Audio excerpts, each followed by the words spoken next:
Po kayo, maligayang pagsubaybay po, maligayang panonood po. At ngayon po, dahil po tayo naka-quarantine, hindi po natin kailangang ma-stress dahil po tayo ay nakakulong sa loob ng bahay. Marami pong pwedeng pagkalibangan. Tulad ko po, naubos na lang yung oras ko, kalahating araw, naglaba.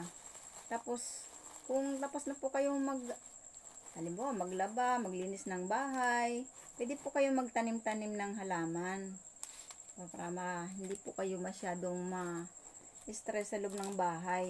Hindi nyo po kailangan kwentuhan o kipag-chismisan sa kapitbahay. Hindi po yun makakatulong. Hindi po makakabuti sa atin yung makipag-chismisan. Marami pong pwedeng pagkalibangan sa loob ng bahay. Diba po magtanim-tanim ng halaman. At napag-usapan po ang halaman, meron po ako sa inyong ibibigay na kaunting kaalaman. Mamaya na ako repack ng chlorine. Ito po, kung familiar po kayo, ito po ay oregano. Ang oregano po ay gamot po ito sa ubo. Pag po medyo matindi ang ubo, nagumpisang ubuhin kayo, ano nyo lang po ito. Yung katas po nito,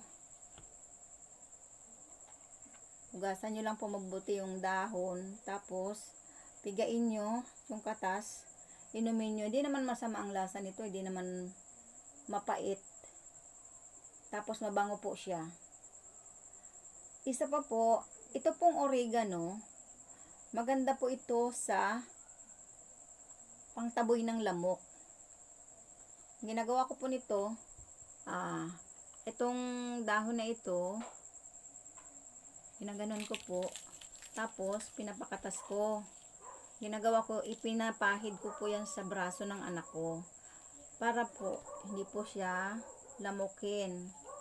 Yan. Tapos gawin niyo po siyang parang lotion, ganun.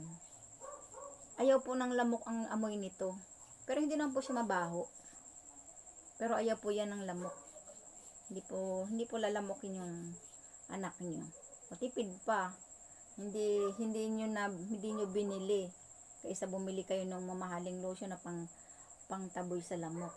Ito ay madali naman itong mabuhay, mabilis itong tusok nyo lang po sa lupa, kahit itong ganito mabubuhay na ito agad.